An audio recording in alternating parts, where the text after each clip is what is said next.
সন্ধ্যায় হোক বা ইফতারে যদি এমন গরম গরম মুচমুচে ভেজিটেবিল চপ থাকে তাহলে পুরো ব্যাপারটাই জমে যাবে। এই ভেজিটেবিল চপ খেতে আর দোকানে যেতে হবে না। আজ বাড়িতে বানিয়ে দেখুন, দোকানের চাইতেও সেরা হবে। খেয়ে নিজেরা অবাক হয়ে যাবেন যে এত সুন্দর চপ বাড়িতে বানিয়ে নেওয়া যায়। কেউ ভিডিওটা স্কিপ করবেন না, শেষ পর্যন্ত দেখবেন, কারণ আজ আমি শেয়ার করব সিক্রেট মশলা সহ একদম পারফেক্ট ভেজ চপ বানানোর অনেক টিপস অ্যান্ড ট্রিক্স।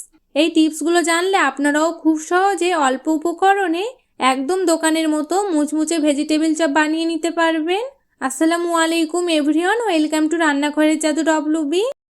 এই ভেজিটেবিল চপ বানানোর জন্য সবার প্রথমে আমি এখানে কিছু ভেজিটেবিল এভাবে ছোট ছোট করে কুচি করে ধুয়ে পরিষ্কার করে নিয়েছি।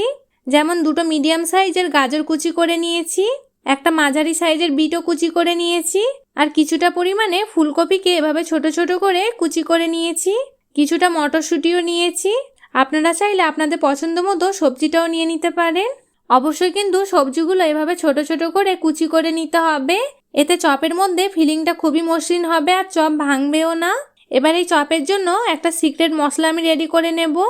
তার জন্য একটা কড়াইতে দুটো শুকনো লঙ্কা নিয়ে নিতে হবে, 3-4টে এলাচ নিয়ে নিতে হবে, 2 থেকে 3 টুকরো দারচিনি নিয়ে নিতে হবে, আর কয়েকটা গোলমরিচ, 3 থেকে 4টে লবঙ্গ, 1 চামচ গোটা ধনে, আর 1 চামচ গোটা জিরে, তার সঙ্গে 1 চামচ মৌরি।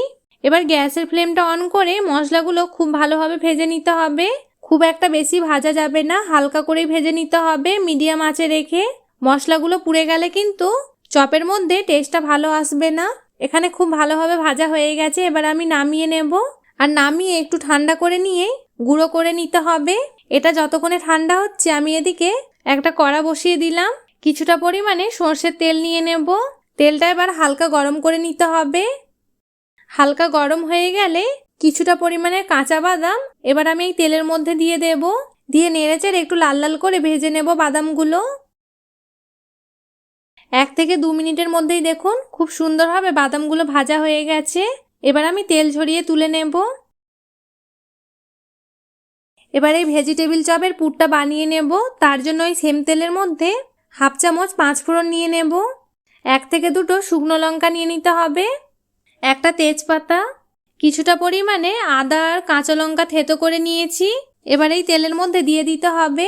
অবশ্যই কিন্তু আদা আর কাঁচা লঙ্কাটা একটু এভাবে থেতো করে নেবেন, তাহলে চপের মধ্যে খুব সুন্দর একটা ফ্লেভার আসবে আর খেতেও খুবই ভালো লাগবে। একটু নেড়েচেড়ে ভালো করে ভেজে নিতে হবে আদার কাঁচা গন্ধটা চলে যাওয়া পর্যন্ত। একটু ভাজা হয়ে গেলেই এবার আমি ভেজিটেবিলগুলো অ্যাড করব। আমি এখানে বিট, গাজর আর ফুলকপি নিয়েছি। আপনারা চাইলে আপনাদের ইচ্ছে মতো সবজিটা নিয়ে নিতে পারেন, চাইলে বাঁধাকপিটাও নিয়ে নিতে পারেন। তবে এই বিটটা দেওয়ার কারণে চপের ভেতরে খুব সুন্দর একটা লাল রং আসে আর হালকা একটা মিষ্টি স্বাদও আসে। একটু নেড়েচেড়ে নিয়ে 1/2 চামচ হলুদ গুঁড়ো দিয়ে দেব। পরিমাণ মতো নুন অ্যাড করব। নুন হলুদটা দিয়ে আবারও একটু নেড়েচেড়ে নেব খুব ভালোভাবে। এই নুন আর হলুদটা খুব ভালোভাবে মেশানো হয়ে গেলে এবার আমি ঢাকা দিয়ে রেখে দেব যতক্ষণ না পর্যন্ত এই ভেজিটেবিলগুলো একটু নরম হয়ে আসছে।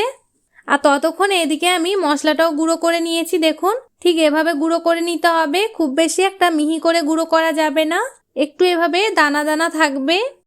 কিছুক্ষণ পরে আমি ঢাকনাটা খুলে দেখাচ্ছি। দেখুন ভেজিটেবিলগুলো কিন্তু অনেকটাই ভাজাও হয়ে গেছে আর নরমও হয়ে গেছে। আপনারা চাইলে খুন্তি দিয়ে এভাবে একটু ভেঙে ভেঙেও নিতে পারেন। আমি এই স্টেজে মটরশুঁটিটাও অ্যাড করব। মটরশুঁটিটা দিয়ে আবারও একটু ভেজে নিতে হবে।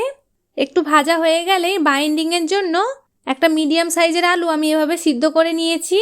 এই আলুটাই এর মধ্যে দিয়ে দেব। আলুটা খুব বেশি একটা সিদ্ধ করবেন না, বেশি নরম হয়ে গেলে চপ ভাজার সময় ফেটে যেতে পারে। এবার নেড়েচেড়ে খুব ভালোভাবে আলুটা এই ভেজিটেবিলের সঙ্গে মিশিয়ে নিতে হবে। আলুটা খুব ভালোভাবে মিশিয়ে একটু ভেজে নেওয়া হয়ে গেলে এখানে রেডি করে রাখা মশলাটা অ্যাড করব। কিছুটা পরিমাণে মশলা দিয়ে দিতে হবে। এই মশলাটা দেওয়ার কারণে কিন্তু এই ভেজিটেবিল চপগুলো একদম দোকানের মতো হয়।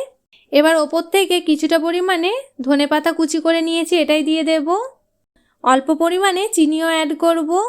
এই চিনিটা দেওয়ার কারণে স্বাদের ব্যালেন্সটা কিন্তু ঠিক থাকে। এটা কিন্তু দোকানেও ব্যবহার করা হয়। আর ভেজে রাখা বাদামটাও দিয়ে দেব। আবারও নেড়েচেড়ে খুব ভালোভাবে মিশিয়ে নিতে হবে। আপনাদের যদি মনে হয় এই চপের ফিলিংটা বেশি নরম মনে হচ্ছে, তাহলে আপনারা সামান্য ব্রেড ক্রাম্বস বা বিস্কুটের গুঁড়ো মিশিয়ে নিতে পারেন। এতে চপের শেপটা একদম খুব ভালোভাবে সেট হয়ে যাবে আর ভাঙবেও না। আমি খুব ভালোভাবে নেড়েচেড়ে একটু ভেজে নিয়েছি। দেখতে দেখুন কতটা লোভনীয় লাগছে। এবার আমি গ্যাসের ফ্লেমটা অফ করে নামিয়ে নেব আর একটা প্লেটের মধ্যে ঢেলে নিতে হবে। এভাবে একটু ছড়িয়ে দিতে হবে, এতে করে খুব তাড়াতাড়ি ঠান্ডা হয়ে যাবে। আমি কিছুক্ষণের জন্য একটু ঠান্ডা করে নিয়েছি। অবশ্যই কিন্তু এখানে একটু ঠান্ডা করে নিতে হবে, এতে করে চপের শেপটা দিতে খুবই সুবিধা মনে হবে। গরম অবস্থায় শেপ দিলে কিন্তু ঠিকভাবে সেট হয় না, তাই অবশ্যই একটু ঠান্ডা করে নিতে হবে। এবার অল্প করে হাতের মধ্যে নিতে হবে আর এভাবে একটু গোল করে লম্বা শেপে করে নিতে হবে। যেভাবে ভেজিটেবিল চপগুলো দোকানে পাওয়া যায় ঠিক সেই রকম শেপের করে নিতে হবে। দেখুন কতটা ইজি। আমি আরও একটা তৈরি করে দেখাচ্ছি। দেখুন, এটা তৈরি করা কিন্তু খুবই সহজ, কোনো ঝামেলা নেই। আমি সবগুলো ঠিক সেমভাবে তৈরি করে নিয়েছি। অবশ্যই কিন্তু এভাবে একটু আগে থেকে তৈরি করে নিলেই চপগুলো বানাতে কিন্তু খুবই সুবিধা হয়। এবার এগুলো কোট করার জন্য একটা বেটার তৈরি করে নেব। তার জন্য একটা পাত্রে হাফ কাপ কর্নফ্লাওয়ার নিয়ে নিতে হবে, হাফ কাপ ময়দা, হাফ চামচ নুন, হাফ চামচ গোলমরিচ গুঁড়ো। এবার সবগুলো উপকরণ খুব ভালোভাবে মিশিয়ে নিতে হবে। এবার মেশানো হয়ে গেলে অল্প অল্প করে পানি অ্যাড করব। বেটারটা খুব বেশি একটা পাতলা আর খুব বেশি একটা গাঢ় হবে না। আপনারা চাইলে একটা উইক্স দিয়েও খুব ভালোভাবে মিশিয়ে নিতে পারেন, এতে করে কোনো রকম লাম্পস থাকবে না। দেখুন বেটারটা ঠিক এরকম হবে। এখানে একদম রেডি হয়ে গেল। আর একটু ব্রেড ক্রাম্বসও নিয়েছি। দেখুন, এটা পাউরুটিকে ছোট ছোট টুকরো করে একটু ভেজে নেওয়া হয়েছে। আপনারা চাইলে বিস্কুটের গুঁড়োটাও নিয়ে নিতে পারেন, আর এটা খুব সহজেই দোকানে কিনতে পাওয়া যায়। আপনারা চাইলে বাড়িতেও বানিয়ে নিতে পারেন। এবার একটা করে নিতে হবে আর এই বেটারের মধ্যে একটু কোট করে নিতে হবে। এক্সট্রা বেটারটা একটু এভাবে ঝরিয়ে নিয়েই আমি ডাইরেক্টলি ব্রেড ক্রাম্বসে দিয়ে দেব আর এভাবে ওপর থেকে খুব সুন্দরভাবে কোটিং করে নিতে হবে। এতে করে এই চপের বাইরের লেয়ারটা খুবই মুচমুচে হবে। আমি আরও একটা তৈরি করে দেখাচ্ছি। আপনারা যদি আরও ক্রিপসি চান তাহলে আবারও বেটারে ডুবিয়ে দ্বিতীয়বার ব্রেড ক্রাম্বসে কোট করে নিতে পারেন। আমি একবারই কোটিং করে নিয়েছি। এভাবে একবার কোটিং করে নিলেও চপগুলো কিন্তু খুবই মুচমুচে হয় আর খেতেও খুবই ভালো লাগে, একদম দোকানের মতো। সেমভাবে আমি সবগুলো রেডি করে নিয়েছি। আপনাদের হাতে যদি টাইম থাকে তাহলে আপনারা এই চপগুলো বানিয়ে 10 থেকে 15 মিনিট ফ্রিজে রাখলেও ভাজার সময় ভেঙে যাওয়ার সম্ভাবনা থাকে না আর খুব ভালোভাবে সেট হয়ে যায়। তবে আমি আর রেস্টে রাখলাম না, আমি ডাইরেক্টলি এভাবে তৈরি করে ভেজে নেব। এবার চপগুলো ভাজতে চলে যাব। তার আগে একটা কড়া বসিয়ে পরিমাণ মতো তেল দিয়ে দেব। তেলটা হালকা গরম হয়ে গেলে একটা একটা করে এভাবে তেলের মধ্যে ছেড়ে দিতে হবে। অবশ্যই কিন্তু তেলটা মাঝারি গরম থাকবে। তেলটা খুব বেশি ঠান্ডা হলে চপের মধ্যে তেলটা টেনে নেবে, আর খুব বেশি একটা গরম হলে বাইরেটা পুড়ে যাবে কিন্তু ভেতরটা ঠিকমতো গরম হবে না। আর চপগুলো তেলে ছাড়ার সঙ্গে সঙ্গে খুব বেশি একটা নাড়াচাড়া করা যাবে না। এক পাশটা ভালোভাবে ভাজা হয়ে গেলে তারপরে উল্টে দিতে হবে। এরকম সুন্দর একটা বাদামি কালার চলে এলে বুঝবেন চপগুলো একদম পারফেক্টলি ভাজা হয়ে গেছে। এবার তেল ঝরিয়ে তুলে নেব। আমি সেমভাবে 2-3 ব্যাচে এভাবেই চপগুলো ভেজে নেব। আর আওয়াজটা শুনেই বুঝতে পারছেন চপগুলো কতটা মুচমুচে আর ক্রিপসি হয়েছে।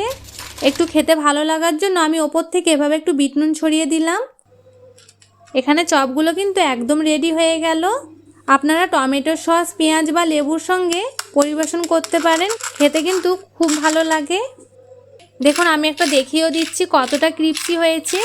আওয়াজটা শুনেই কিন্তু আপনারা নিশ্চয়ই বুঝতে পেরেছেন চপের বাইরের লেয়ারটা কতটা ক্রিপসি হয়েছে। একদম দোকানের মতো দেখতে লাগছে। আপনারাও খুব সহজে অল্প উপকরণ দিয়ে একদম দোকানের মতো এরকম ভেজ চপ বানিয়ে নিতে পারেন কোনো ঝামেলা ছাড়াই। একবার এভাবে বানিয়ে দেখুন, দোকানের চাইতেও সেরা হবে। খেয়ে নিজেরাও অবাক হয়ে যাবেন যে এত সুন্দর চপ বাড়িতে বানিয়ে নেওয়া যায়। না খেলে বিশ্বাসই হবে না। আশা করি আমার এই সিম্পল ভেজিটেবিল চপের রেসিপি আপনাদের অনেক ভালো লাগবে। আর যদি ভালো লেগে থাকে তাহলে কমেন্টে জানাতে ভুলবেন না। ফ্রেন্ডস অ্যান্ড ফ্যামিলির সঙ্গে শেয়ার করতে ভুলবেন না। যদি ভিডিওটা ভালো লেগে থাকে তাহলে চ্যানেলটি সাবস্ক্রাইব করে পাশে থাকবেন। দেখা হবে পরের কোনো নতুন রেসিপি নিয়ে। ততক্ষণ সবাই ভালো থাকবেন, সুস্থ থাকবেন। আল্লাহ হাফিজ।